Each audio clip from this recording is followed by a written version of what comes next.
Simina isa kiatu isa toboka ndio kitafuta. Ndio mwenyewe ya kuletea mgeni.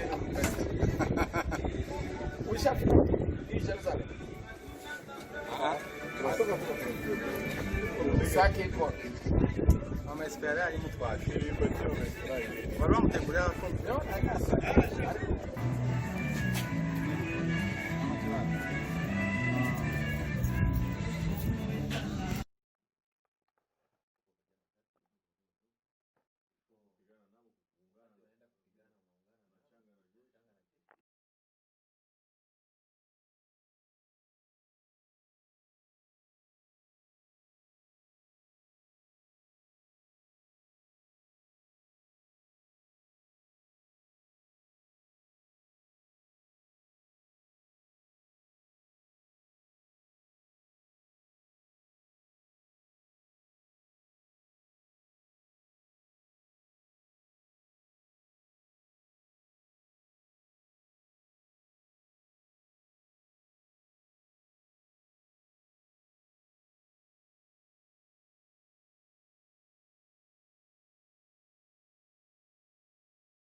Não, balkanisé, ce n'est pas le Rwanda. Il n'y a pas les drapeaux du Rwanda qui flottent ici. Il n'y a pas de militaires rwandais qui sont à la gare. Nous sommes en République démocratique du Congo. Ça, c'est la RDC. Minembwe est dans la RDC. Tous ceux qui racontent des histoires mentent. Et quand on prend, lorsqu'il y a une conquête, lorsqu'on gagne, on récupère un endroit, le gouvernement place les drapeaux.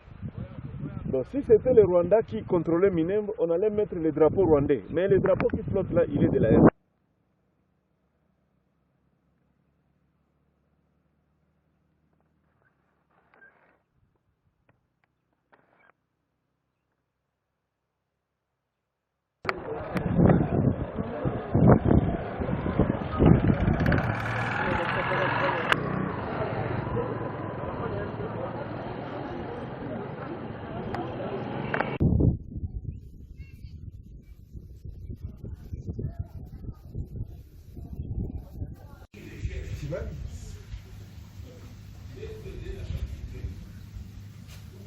Ici c'est écrit République démocratique du Congo avec notre drapeau, province de Sud-Kivu, administration locale des Minembwe. Ce qui se passe à Kinshasa, là on fait tuer les gens ici gratuitement. On n'a pas écrit commune rurale ici. C'est l'administration. Ça veut dire les chefs, les dirigeants doivent s'approcher de la population. Ici, c'est juste pour prendre les papiers administratifs pour le mariage, enregistrement des enfants, règlement des conflits, c'est ça. Approcher le gouverneur, il est représenté ici par l'administration locale. C'est tout ce que la population demande ici.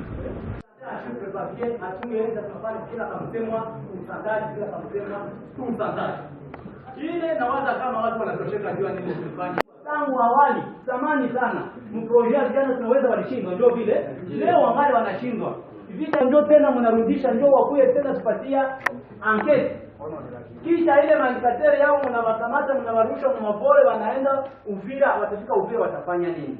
Tunamata daili hiyo wakati watu wa vijana wako tena tuliwakamata, tukamata wanyama ya makonflikt tukawafikisha mais on pensait que nous devons faire, nous devons fournir l'effort possible pour qu'on puisse bloquer toutes les voies possibles que les... Kusema ninakuwa mojawapo ya wanasiasa wa Sud-Kivu. Na niliona wanasema mtableau point numéro 4 parce que wanasema les manipulations politiques. Wale watu ambao wanafanya manipulation politique nami niko moja wao. Ninaanza kunyangula mikono na kulomba msamaha.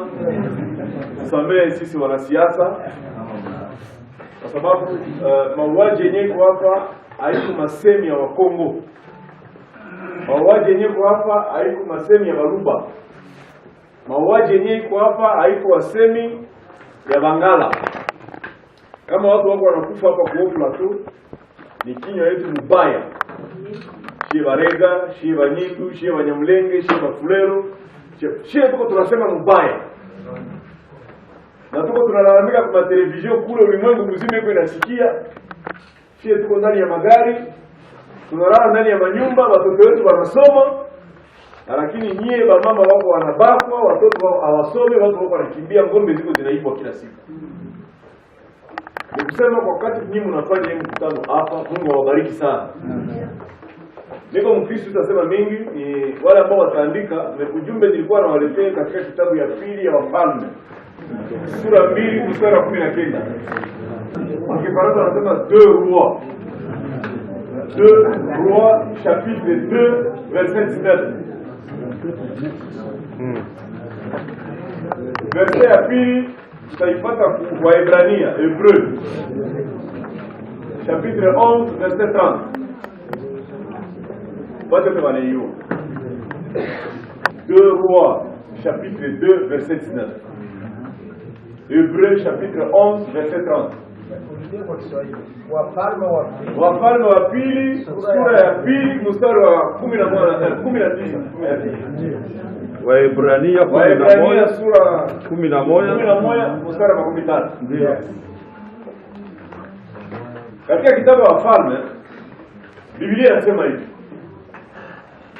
Hewa ama hali ama maisha ya mji wa Jericho yalikuwa mazuri. Tunaweza kusema hivi. Mimi ni dala hapa. Kinshasa kwenye mimi natoka huko Kifukutu. Huko imbu nyingi. Huko uchafu mingi kwenye mimi natoka. Lakini Minembo kwenye nililala, sikuvala mask. Hewa iko nzuri. Hakuna mustiki.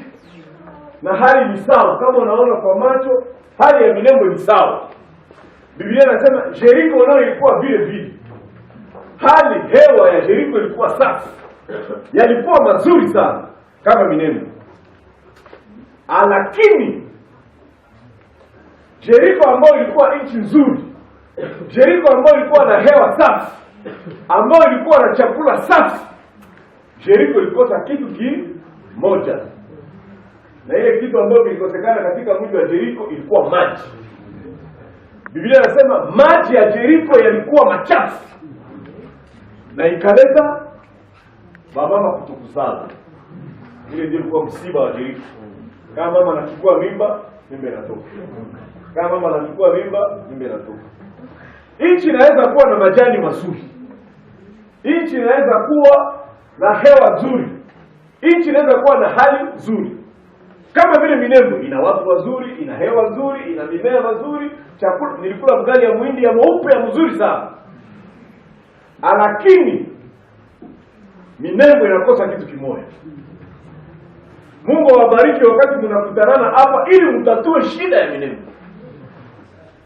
Hata kama utaiona 10, muirudishe kwa shida kimoja na mkitatue. Ili hali ya Minembo irudie salama. Ili ngombe za Minembo zisiibwe. Ili wamama wa Minembo wasibaka. Tunaelewana? Katika kitabu wa Ibrania Biblia inasema kulikuwa kibambazi mkubwa ya Yeriko. Ilikuwa ukuta mkubwa. Mtu peke yake hakuna mwenye angeweza kuivunja. Biblia inasema hivi, kwa imani. Kwa imani kibambazi ya Yeriko ilifanya nini? Kwa imani shida ya Minembo itatatuliwa. Kwa imani ya Wanyamulenge amani itaingia hapa. Kwa imani ya Wafulero amani itaingia hapa. Kwa imani ya Wapembe amani itaingia. Kwa sababu nyie wote mlizaliwa, mlikuta kila mtu yuko hapa. Haiko wewe Mfulero mwenyewe ulizaliwa 1970, 1980, utakiambia nani Kara kama haiko Mkongomani. Wewe mwenyewe ulizaliwa hapa Msosatu, utaambia historia ndugu kama haiko Mkongomani. Kwa imani amani itakuja. Mrudishe hii kitu. Ni shewa polisi tunasema mbaya. Shewa polisi tupate fasi. Yuba kuchagule. Yuba kupatie posta ya ministre. Unatingiza huko. Msikomo unakubali tena. Nyinyi ndio mko mnakimbia, nyinyi ndio mko mnakufa. Maji ya Jericho yalikuwa mabaya. La cohabitation pacifique à Minembwe ile mofrance. Cohabitation pacifique iko mbaya, hamwangaliane macho, hamtembeleane, hamuoane, hambadilishe pesa. Mnajenga ukuta kabambi katikati yenu. Mnatia mila ya Jericho entre Mabembe na Bafulero. Mnatia mila ya Jericho entre Banyamulenge na Mabembe na Bafulero. Itavunjika tu mpaka kwa imani. Mungu awabariki sana. Hakuna wazo mzuri na hakuna wazo mbaya. Tutasikiliza wazo ya kila mtu, tutauliza, utaenda huku na huku, utapigwa huku na huku, lakini wakati una upendo, umutima njia za wanadamu, Mungu anakuwa juu ya elimu na akili za wanadamu. Mungu kwa kutunza Minembwe ni lazima msamaha ndio ipite mbele. Na wakati tutaanza sema kama tusameane, masikio yote tutakuwa nasikia radi tu. Mwenye alibaka bibi yako, kama yuko anasema uko nasikia radi kumasikia. Mwenye alikuiba ngombe, kama yuko anasema uko nasikia radi kumasikia. Mungu mwenye aliumba watu, Mungu mwenye aliumba dunia, Mungu anasema hivi. Kitabu ya Proverbe. Proverbe ni sana Kiswahili. Mizani. Tuangalie Mizali sura 11 mstari wa 4. Proverbe 11:4. Kwa Kifaransa wanasema hivi. Au jour de la colère, la richesse ne sert à rien, mais la justice délivre de la mort. Kama watu wako na hasira ndani ya mioyo yao, utajiri haina mafaa. Kama unakuwa na hasira ndani ya moyo wako, ngombe zako hazina mafaa, butiki yako haina mafaa, mamoto zako hazina mafaa, mashamba zako hazina mafaa. Kitu moja itaokoa watu na kifo ni sheria. Sheria tu ndio inaweza kuokoa watu. Mungu alisema seule la justice élève une nation. Inaweza tu kuinua watu ni sheria. Inafaa tunarudia shie bote mu sheria. Sheria ndio inayoa watu kwa uzima, sheria.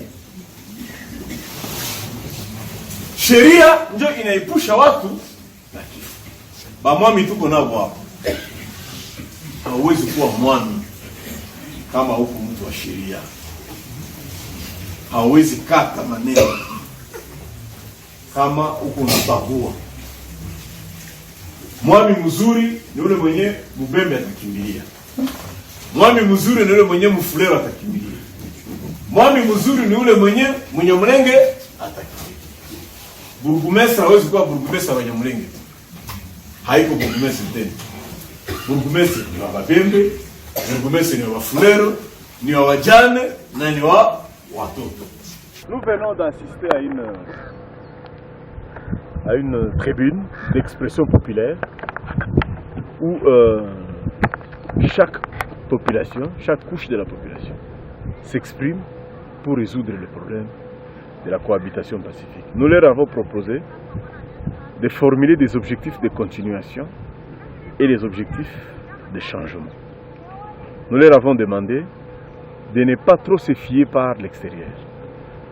Considérer que l'État, c'est aussi le bourgmestre qui est là. Il ne faut pas toujours attendre que l'État, quelqu'un doit venir de Kinshasa. Non. Nous leur avons proposé aussi comme solution, c'est l'autosécurisation. Que les Munyamulenge sécurisent le Mubembe, que les Mubembe sécurisent les Munyamulenge, que les Munyamulenge sécurisent les Mufulero, ainsi de suite. La loi sur la nationalité, nous leur avons expliqué la loi 04/022 du 12 novembre 2004, qui dit que tout celui qui veut être congolais peut devenir congolais, tout celui qui est né sur le sol congolais, même si tu es né dans un bateau congolais, bateau pavillon japonais, tu es congolais. Et l'article 10 de la Constitution revient sur cette question de la nationalité.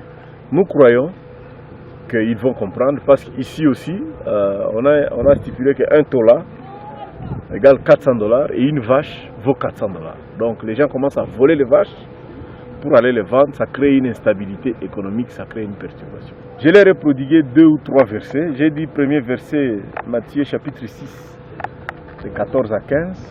Dieu dit, si vous attendez un pardon de Dieu, tu dois commencer par pardonner ton frère.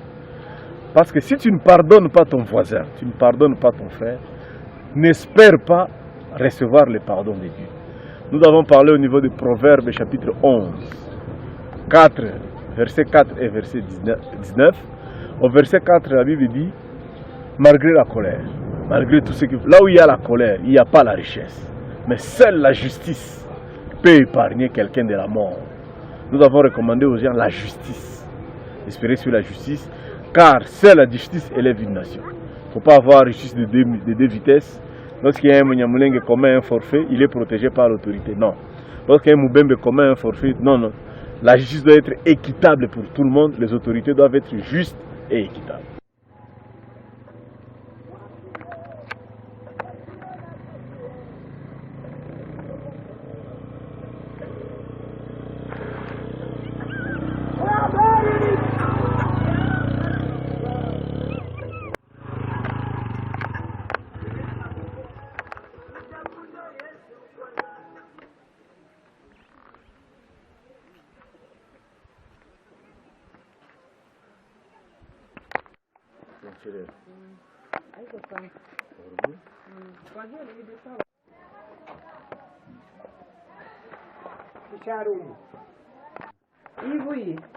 Ni bui ya sorgho, soja, mais, lait en poudre na cycle.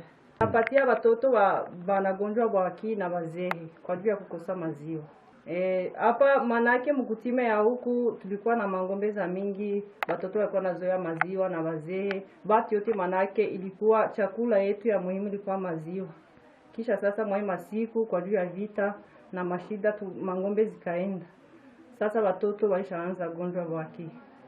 Ndio tukasema sasa tupime njia ya kupiga bui tuone gista basaidia.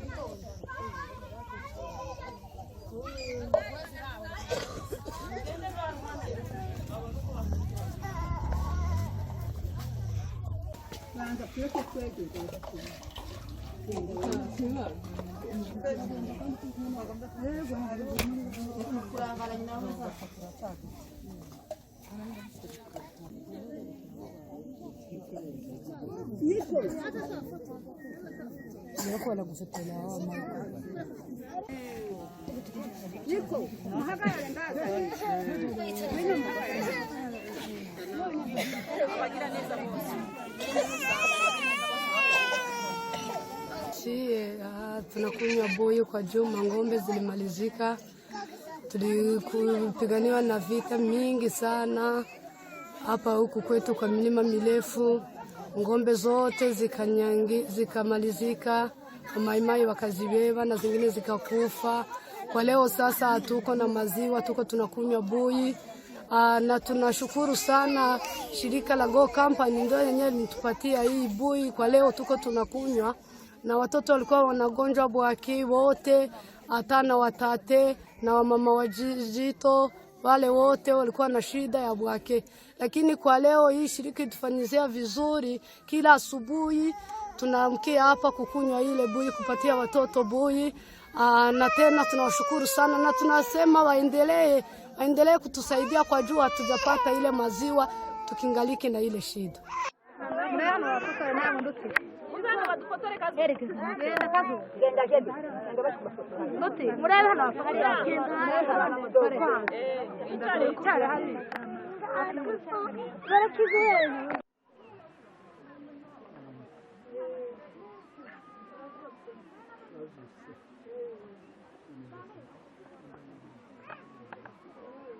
C'est Ruvuzango Marubibi 5AD, président de la société civile noyée de Minembwe. Je veux te montrer la frontière entre Fizi et Mwenga, à partir d'ici. Ici c'est chez moi, nous sommes à Runundu, Kabakire. Alors, en dessous de cette montagne ici, vous voyez le marais, vous voyez la rivière là, Minembwe. C'est la frontière entre Minembwe et donc Ilundu c'est déjà à Mwenga, Itombwe. Alors, la commune ne traverse jamais cette rivière. Vous voyez, elle ne va pas au-delà de cette rivière. Là-bas, c'est Itombwe. Ici, c'est Fizi. Territoire de Fizi, là, c'est territoire de Mwenga. Alors, la commune de Minembwe, la commune rurale de Minembwe, ne traverse jamais cette rivière. Il ne faut pas que les gens trompent que la commune va au-delà de Minembwe, de Fizi. C'est ça la frontière. Alors, toutes ces montagnes-là, toute cette partie-là que vous voyez, là, c'est Mwenga, là, c'est en dehors de la commune rurale de Minembwe. Vous voyez la maison là-bas, Nyarugabo Moïse, honorable Moïse. Oui. Il est de Mwenga. Vous voyez la colline là-bas, oui. C'est chez Excellence Azaria Surbero. Il est de Mwenga. Vous voyez la maison là-bas. Nous sommes déjà à Fizi, de l'autre côté. C'est oui. Chez Bizi Makara. La maison là-bas, c'est lui, c'est Bizi Makara. C'est chez Bizi Makara, la maison là-bas. Alors, lui, il est de Fizi, les autres sont de Mwenga. Ici, vous voyez la chaîne ici? Oui. C'est la frontière vers Lulenge. Lulenge est occupé par les miliciens Maïma seulement. Oui. Il n'y a ni FRDC, ni PNC, ni quoi que ce soit.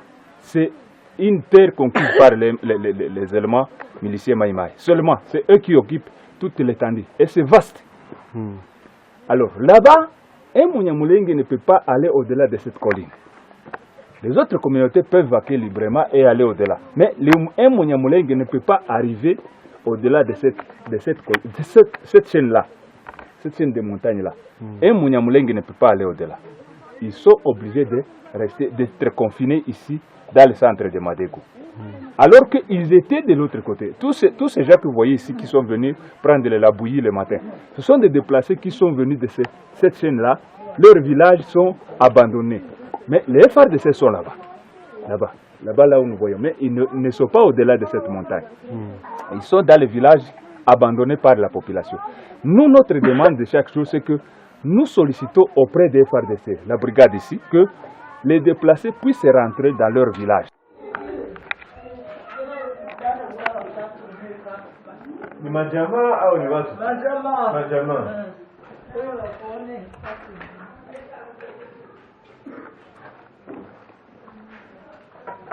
Hawa ni wengine jamaa tatu zenye ziko hizi ni zingine matelazi na watoto, mmoja iko na grupu ya watoto yake, mwingine ni vile na vile.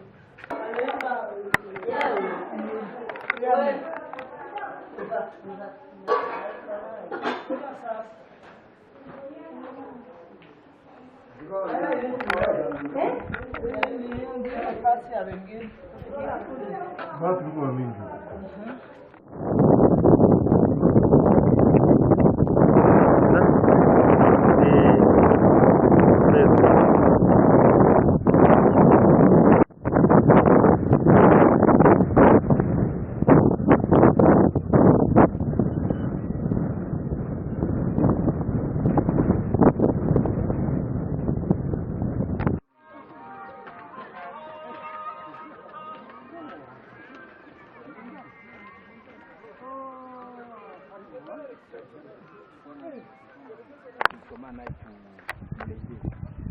Zamani sana iko wapi? Pole sana.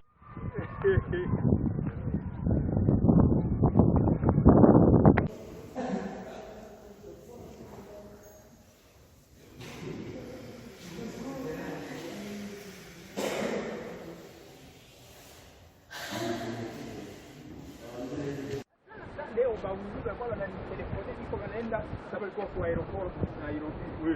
Tuliongea nabo sana. Huko tunalia tu wote na eno. Na hivi wanasema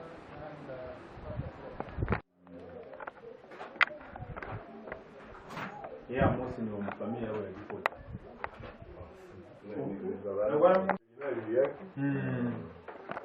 Ripoti ni wanaume wazuri warefu. Tena wazuri sana. Tena wanaume mzuri. Sasa huyu ya security imekuwa mnaendelea sana. Tunajaribu tu. Malgré ile tunaendelea tu kutumika.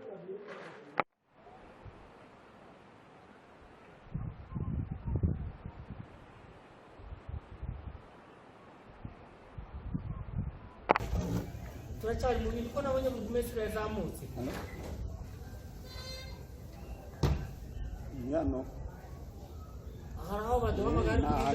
Sema kama niko Mbabazi Manywa Rafael. Mimi ni wa jamaa ya Manywa. Tunazaliwa pamoja na Excellence Ministre Azarias ambaye aliwahi kuwa vice president wa nchi. Mimi ndio mkubwa mwetu, mimi ndio kidarakio kikubwa. Yeye ni waine kwetu, ananifuata mara 3. Seke katikati yetu kwa watu wawili. Yeye amesoma, amezaliwa hapa mu 1964 hapa Minembwe, haiko mbali, na alisomea Minembwe na akaongeza masomo yake Kalemi, akaenda Lubumbashi, akawa magistrat, akawa avocat pale, aliendelea hadi akawa vice president wa nchi. Mimi naitwa kwa jina Semahoro Karaha, sultani wa asili hapa operato ya Minembwe. Ile jina ya Karaha, ile jina mnajua kama niko na mdogo yangu alikuwa Kinshasa, alikuwa ministre wa affaires étrangères, alitumika Mkongo. Karaha bizima. Mimi naitwa kwa chefu notable Ruvugwa Rugitegemza. Mimi ni notable wa Kabingo. Kuhusu ile maneno unauliza, nasikia washamuka wanasimulia mzuri kuhusu historiki ya Wanyamulenge. Mimi niko chefu, niko wa saba. Depuis 1945 baba yangu alitawala. Baba katawala, ni babu yangu na baba ndafikia kwangu. Jina mimi ni Muhire Mudagiri Meshake, ni sultani mkubwa ndani ya sekteri ya Itombwe anayepatikana Paturambo, na nikiwa ndani ya teritwari ya Mwenga. Kwa majina naitwa Mitabo Bikino Leonard. Niko notable Pailundu. Ni mshangao watu kwenda wanajiuliza seme Munyamulenge ni mtu gani? Sisi ni wa Afrika kama wa Afrika wengine, weusi wa Afrika. Unajua kama Afrika ilikonnetre migration et peuplement de l'Afrique. Wa Afrika walienda huku na huku, ukiangalia Sudan, ukiangalia Angola, ukiangalia Zambia, nafasi zingine, watu walikuwa wanatembea katika Afrika, ilikuwa nchi haina mipaka. 1679 Wanyamulenge walikuwa ndani ya Kongo. Sero histoire ile ndio vague ya kwanza. 1789 ni vague ya pili, wako katika Kongo. C'est un peuple éleveur. Wanaenda wanatafuta marisho ya ngombe huku na huku. Nchi ilikuwa tu ni nchi ambayo haina mipaka. Mtu akukua anauliza mwingine asema unaenda wapi. Wakuwinda walikuwa wanawinda, wakuchimba wao wanachimba maoro. Tukakuja tukajikuta tuko ndani ya Kongo. Le partage de l'Afrique ambayo wanasema katika histoire la conférence de Berlin yenye ilifanya mipaka ya Afrika 1885, deja Munyamulenge alikuwa ndani ya Kongo. Tulikuwa huko kwa milima ya Mulenge, wengine deja walikuwa huko kwa plateau wanasema le Tutsi d'Itombwe. Tulikuwa pale pa Itombwe wanafanya kazi ya ufugo. Manake sisi ni wakongomani alali, isiyo kusema sema ile wanasema c'est la constitution ya 1960, hapana. Le partage de l'Afrique ilifanyika tuko Mkongo. Ndio maana sisi ni wakongomani halali, sio wale wanasema sema labda c'est la constitution, hapana. Mimi ni Mwami Karojo Ndahinda wa Minembwe. Kitu chenye nitajitambulisha kwanza, kama ninasema ni mwami, unajua kuna manotable, lakini ni Mwami Karojo. Wakati Wabereji wamekuja, ninaweza kukupatia kwanza historia kidogo ya wamwami katika Sud Kivu. Ukiingia katika teritwari ya Mwenga utakuta sheferia ya Wamzimu, utakuta sheferia ya Basire, utakuta sheferia ya Bulinyi, utakuta sheferia ya Luinja. Pale ni teritwari ya Mwenga.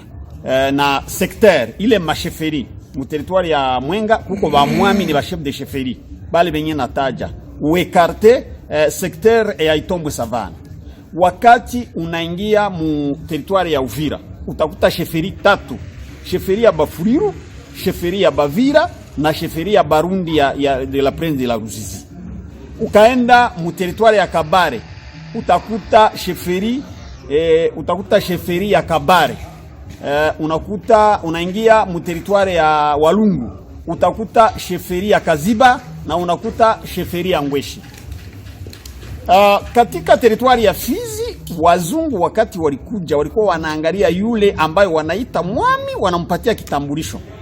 Hawa ambao unasikia ni wa chef de village ni wale ambao wana vibarua vidogo vya wa chef de collectivité, au mimi kama nimekuambia, wakati mzungu ambaye anaitwa administrateur Van Carter anakuja kufanya mpaka wa territoire ya Fizi na Mwenga, alikuwa na baba yangu Karojo Vedaste. Ilikuwa mwaka ya 53 wakati wanafanya ile mpaka, wanaandika Shene de Nakabunga, anaandika barua kama nilikuwa na mwami Vedaste Karojo na mwami Kitongo, huyu anasikia chef de Gumade basi Munyaka Sidi. Hile barua ambayo alimupea ilikuwa approuvé na gouverneur Berger mwenyewe anaita Monsieur Cho, anampatia na karte ya nchi, anasema Kitongo iko kwake na Karojo iko kwake. Ile wakati ile barua ya administrateur jina lake ni Van Carter, gouverneur ni Monsieur Cho. Ile barua ya Monsieur Cho ni ya 48. Ndio maana wakati muzazi yangu mimi ninakuongelesha kama mwami wa asili, hapana chef de village, mwami wa asili. Mezile barua wakati wanazitosha juu ya maprobleme ya makonflit, wamoja walikuwa wanaenda wanazitia pale, na ile barua ilikuwa approuvé mu 77 na commissaire regional ambao wanaita Shangwe Okitodinga Lumbai. Anasema kama kweli huyu ni mwami. Sasa ataniita mgeni namna gani mtu ambao amepewa uwezo wa kuwa mwami wa asili kama wale wami wengine ambao nimekusha kutaja. Na wakati anasimamia ile mpaka na kuambia na majina ya waberge na zile dokima ziko hapana za kutafutisha. Sasa utakuwa uko na miaka 15 uko na barua za wabereji na mtu anakuja kukutaja ni mgeni namna gani? Sisi hatuko wageni. Wakati independence, mbele ya independence ya nchi ya Kongo, unaona kama independence ilitokea mwaka wa 16. Mwaka wa 58 kulikuwa kitu waliita soupçon de l'indépendance. Wakati wa Kongomani wanakutana Bukavu, wanaenda kutengeneza independence wa mwami. Baba yangu alikuwa pale. Mwile programu yenyewe iliitwa soupçon de l'indépendance. Wanaenda kuwaambia programu ya independence. Na unakumbuka sisi tunaiwa ile habari inaandikwa katika kitabu cha nani, utakuta phrase yenyewe wanaita soupçon de l'indépendance. Walikuwa pale gisi wanaenda kutengeneza, baba yangu alikuwa gisi wanaenda kutengeneza independence, utaenda kuita mgeni namna gani? Hata wale wenyewe wanasema wale wa politici, ukawauliza mwami Karojo ni nani, wanajua wakati ni nani. Sasa kitu chenye kinatusangaza sisi, hii historia ya wabereji wanatembea katika hii na zile barua zenye zinatio, utaita ule mtu mgeni namna gani? Utamuita namna gani? Maana yake sisi tuko na droit ya tuko wa mwami ya asili, tuko na budongo sawa ile bale bengine biko bengine litaja baluinja na bengine. Sasa nani mwenye anaweza kunyanganya? Wakati tunasema les chefferies de Barundi, les chefferies de Bafuriru, les chefferies de quoi? Et pourquoi pas les chefferies de Banyamulenge? Wataipiganisha namna gani? Sisi hatukatale kuishi na watu wengine. Ninaambia watoto wetu ambao wako katika, angalia hapa hii mwingine, Wanyamulenge wanajenga, Wafureru wanajenga, na ni sisi ambao tunawapatia hii bulongo ya kujenga. Mimi ambayo niko na kuzungumzia, tunawapatia viwanja hapa. Tunapenda kuendelesha hii mwingine, tuko tunapatia. Sulisha fika mwi mwingine, utakuta Mfuriru hapa, utakuta Mushi hapa, utakuta Mubembe na Walega wako katika hii mwingine wanajenga hapa. Mwami Karenga aliniuliza mimi wakati tulikuwa naye Bukavu, wakati yuko minister wa infrastructure, tulikuwa naye. Sasa wakati tunajenga pamoja ni kuonyesha kama sisi wakongomani wote waishi pamoja. Tuko na programe Minembwe ijengwe kama mwingine yote ya Kongo. Chenye sisi tunasema watoto wetu na wandugu zetu wote tuishi pamoja katika amani na wajue kama nchi ya Kongo ni yetu sisi sote. Kwa jina ni Luvivi Forana, ni president wa sindika ya waelever ya wafugai kwa milima mirefu hii ya Minembwe. Kwa ulizo ambayo unauliza gisi tunachunga ng'ombe na gisi tunazifuga, tulikuwa tunachunga na tulikuwa tunafuga. Leo hatuchunge pia hatufuge, kwa sababu mifugo imeisha, mifugo imeangamia, mifugo imepata shida kaza wa kaza, ikapolewa na ikanyanganyiwa. Njoo shida ambayo tumepata. Lakini zamani ng'ombe tulikuwa tunazifuga kuanzia Rurambo, ukiendelea ukiingia Bijombo, ukivuka Kamombo kuingia Itombwe na uingia Minembwe Centre. Wanyamulenge asili yao ilikuwa ni ufugo wa ng'ombe, na zile ng'ombe zilikuwa ni maelfu na maelfu. Hapo sasa ng'ombe tulikuwa tunaanza zichungia, transmase tulikuwa tunaifanya ni Lulenge. Transmase ni kwenda kumachungio wakati ya kipwa, ndio tulikuwa tunaingia msektere ya Itombwe, Ofodi Itombwe, na tunaingia msektere ya Lulenge pia ya Nganja, ndio tulikuwa tunachungia ng'ombe. Hizi masiku kwa sababu ng'ombe zilikuwa zishakuwa mingi, kuna baadhi ya watu ambao walikuwa nabeba ng'ombe mu territoire ya Kabambale wakati ya kipwa sababu ya transmase. Tukakuwa kutana na shida ya vita, na vita hivyo vikaangamiza ng'ombe, karibu ng'ombe wote kuisha. Recensement yenye ilipitikana ya ng'ombe ya mu 2018 ilikuwa au plus de 400,000 têtes yenye ilikuwa hapa dernièrement kuisha polewa plus de 264,000 njo ng'ombe zilisha polewa, na leo zingali zinaendelea kupolewa. Hapa dernière fois delegation ya serikali ilikuwa hapa, nyuma ya delegation ilishapolewa ng'ombe karibu 700 tena zote zikaenda. Na hivyo ndio gisi maisha ya ng'ombe tulikuwa tunaishi na ng'ombe Mnyamulenge egali ya elevage ya gros bétail, yaani ng'ombe. Na shida yenye tulipata ni nini? Shida ilitokana na udongo wa ndugu zetu wa voisin wa Bembe. Wa ndugu zetu wa Bembe wakasema kama udongo ni yao, udongo ni sous forme ya kizalikio yao, iko sawa walizaa. Hawajui kama udongo ni ya serikali, udongo emana de l'etat, hawajui kama udongo ni ya l'etat. Atumo masa mnafika wanasema udongo ni udongo yao, udongo ni udongo yao, na hili katuletea shida na misukosuko ya nguvu sana. Ndio ilikuwa shida ya kwanza. Shida ya pili ilitokana na wizi wa ng'ombe. Wizi ya ng'ombe stadiri. Bale ba braconnier balikuwa wanawinda mpori, surtout sana wakatoka mwa ile vitu wakaanza kuiba ng'ombe 2, 3, 4 vya vile. Parapre ikakuwa business. Ng'ombe wakaanza ziiba kwenda kuuzisha. Yali yeye wanaiba meme tute le troupeau, wanaenda nayo wanaichunga kupori usiku, mchana wanaikulisha, na yote ikatokana na ile mashida.